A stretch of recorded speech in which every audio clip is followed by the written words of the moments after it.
Momento assustador. Produção Paulo Barros e Levi Barros. Este vídeo aborda um dos crimes de abuso sexual que mais chocou o mundo. Foi praticado por um pai que manteve sua filha como escrava sexual por 24 anos. Para contarmos essa triste história, precisamos voltar no tempo, para 28 de janeiro de 1982. Esta é a cidade de Amstetten, na Áustria. É uma manhã muito fria, com muita neve. A temperatura deve estar uns 10 graus abaixo de zero. Elisabeth Fritzl, uma jovem de 16 anos, está fugindo de casa com sua amiga. Elas pretendem pegar o trem que sai às 7h15 da manhã para a capital, Viena. A viagem vai durar uns 90 minutos. Elas vão ficar escondidas na casa de um amigo. Por qual motivo Elisabeth está fugindo de casa? Desde os 11 anos, ela vem sendo abusada sexualmente pelo pai. Tem medo de contar para a mãe porque o pai é muito violento. Ele a ameaça constantemente. O comportamento dela vem apresentando vários sinais de abusos.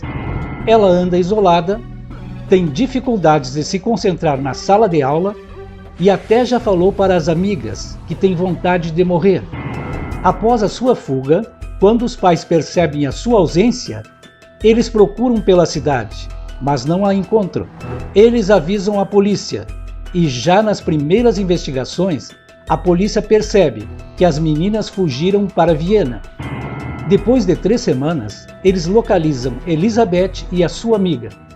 Entregam Elisabeth ao pai, justamente ao seu predador. Antes de continuarmos, dê o seu like, inscreva-se, compartilhe. Assim você vai estar nos ajudando a pesquisar e revelar mais momentos assustadores. Mas afinal, quem é o pai de Elisabeth?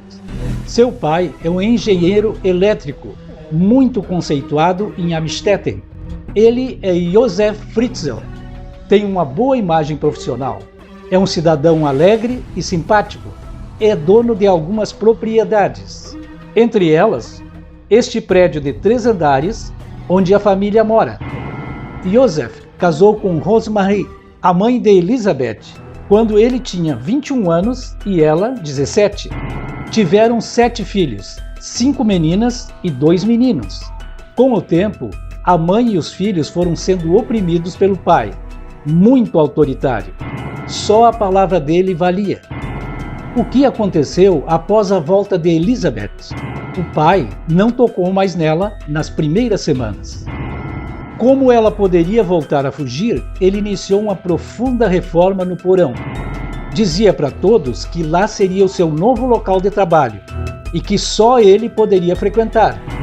Como ele tinha suas manias, todos acharam mais ou menos natural. No porão, além das peças que ele reformou, também construiu um minúsculo apartamento. Na verdade, uma masmorra, uma prisão subterrânea. Para se chegar a essa prisão, era preciso passar por vários pequenos ambientes. Cada um deles tinha uma porta de aço. Algumas pesavam 500 quilos. Eram 8 portas. 2 delas exigiam senhas eletrônicas para serem abertas.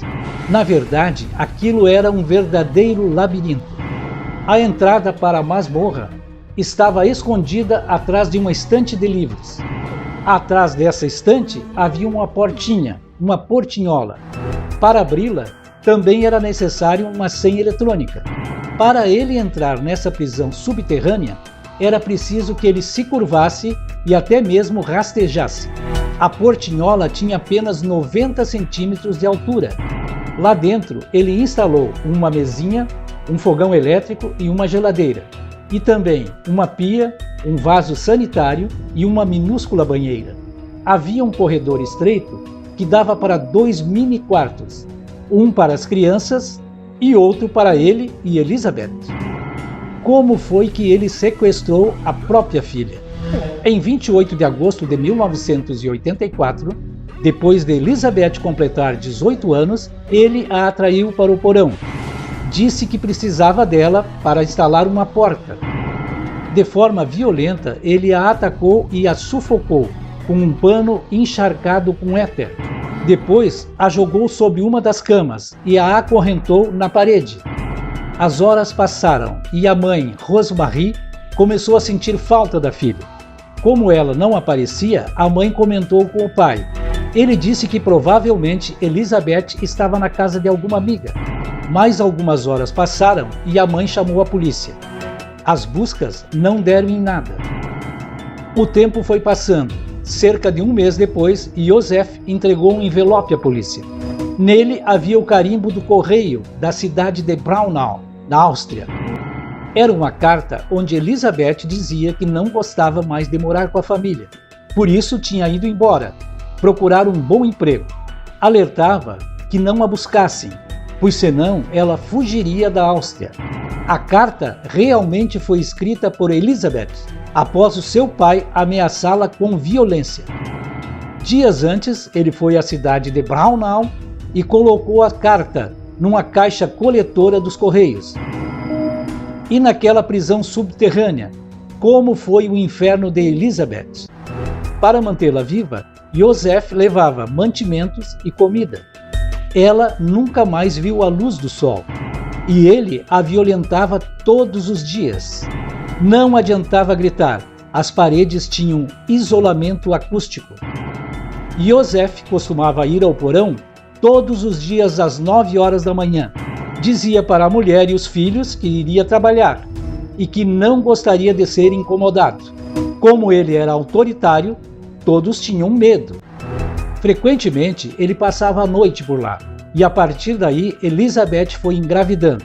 Os estupros resultaram em 7 filhos, aos quais ela deu à luz totalmente sozinha. 3 deles permaneceram com Elizabeth por 24 anos. Outro deles morreu logo após o nascimento. Foi incinerado por Joseph numa fornalha, no porão da casa. Após, ele espalhou as cinzas no próprio jardim. Os outros 3 foram colocados, cada um ao seu tempo, à porta da casa do próprio Joseph, como se Elizabeth os tivesse deixado ali. Ao enjeitar cada criança, Joseph foi deixando junto uma carta, que foram escritas pela própria Elizabeth sob ameaças. Nelas, Elizabeth pedia a Rosemarie, a sua mãe, para que cuidasse daquelas crianças. Segundo Elizabeth, ela não tinha condições de criá-las. Será que jamais alguém ouviu algum barulho vindo da masmorra? Como aquele prédio era enorme, com 3 andares, Joseph costumava alugar os apartamentos. Em certo momento, um dos inquilinos, que possuía um cão, percebeu que o animal ficava latindo para o chão e tentava cavar o piso com as próprias patas. Na verdade, o cão estava ouvindo ruídos que vinham do porão. Isso aconteceu várias vezes. Quando questionado, Joseph dizia: "Esses ruídos vêm lá de baixo, da minha sala de trabalho, do rádio e da TV que eu tenho lá. Além disso, os ruídos vêm de uma caldeira muito barulhenta que eu instalei." Elizabeth e os filhos seguiam as regras de Joseph à risca. Só podiam assistir TV e ouvir rádio com os volumes bem baixos. Quando Joseph desconfiava de algo, ele os punia, apagava todas as luzes e também não trazia mais comida. Também dizia que se eles tentassem fugir, seriam mortos por gás ou por choques. Afinal, as portas, segundo ele, estavam eletrificadas. Todos eles tinham ataque de pânico e de ansiedade continuamente.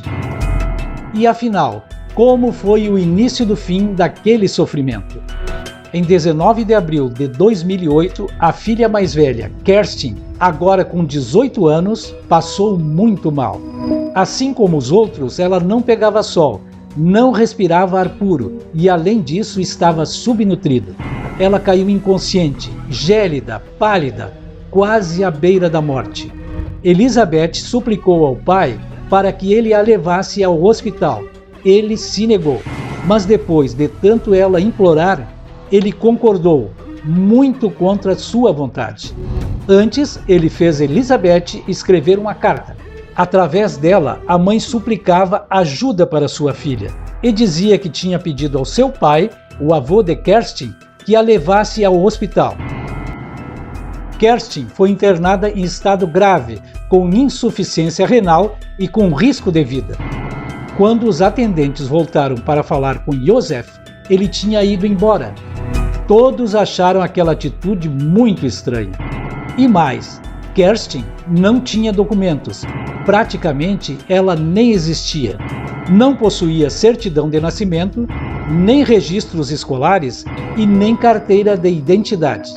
A seguir, as mídias começaram a informar que a moça estava à beira da morte e que a polícia exigia a presença da mãe. Caso ela não comparecesse, eles a localizariam e a prenderiam. Após assistir àquela notícia na TV, Elizabeth implorou a Josef para que a levasse ao hospital. Depois de muita insistência, ele concordou, desde que ela ficasse calada. Ambos partiram e, quando chegaram lá, foram interrogados pela polícia separadamente. Elizabeth disse que contaria tudo, desde que os policiais prometessem que ela jamais veria o pai. Eles aceitaram o pedido. Os policiais foram ficando chocados com tudo aquilo que eles ouviram. Ela contou detalhadamente seus 24 anos de escravidão sexual. Disse que o pai a espancava e que tinha sido violentada mais de 3.000 vezes. Ela era obrigada a ver filmes pornográficos e também humilhada na frente dos próprios filhos. Desde os 11 anos, ele batia nela com frequência e não permitia que ela tivesse amigas. A perseguição contra ela era constante. Como a mãe tinha medo do pai, ela também não interferia. Foram 24 anos, toda a sua juventude, jogadas no inferno pelo próprio pai. Vários outros fatos também chocaram toda a Europa. Enquanto mantinha os netos e a filha naquela masmorra, Josef foi 2 vezes até a Tailândia fazer turismo sexual. Em cada vez, ele ficou 4 semanas. Nesses momentos, as vítimas estavam isoladas do mundo. Estavam presas atrás de 8 portas de aço, que só poderiam ser abertas pelo próprio pai. Se alguma coisa fora da rotina tivesse acontecido, como por exemplo um incêndio, a falta de energia, ou se alguma doença os tivesse atingido, todos morreriam de forma muito cruel. Eles estavam presos e isolados do mundo, enquanto o monstro se divertia, indiferente às dores daqueles que ele tanto prejudicou. E no fim, o que aconteceu com Josef? Josef, com 73 anos, foi preso, julgado e condenado à prisão perpétua. Para justificar os seus crimes, ele disse que sabia que estava machucando e traumatizando a filha. Mas, segundo ele, o desejo de ter relações sexuais com a filha era irresistível, era o seu vício.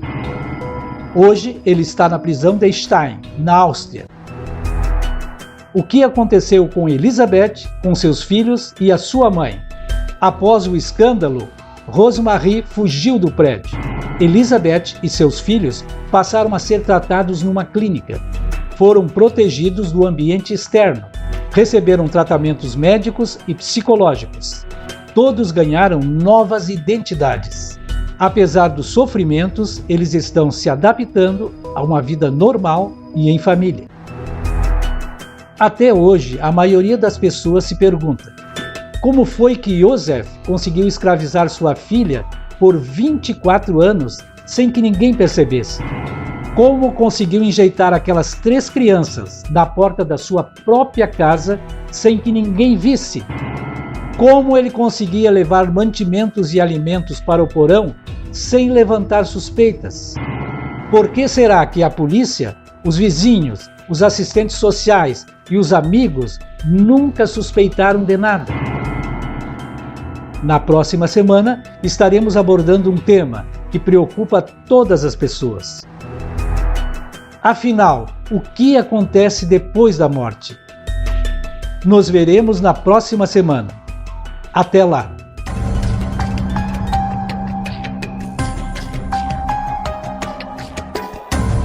momento assustador.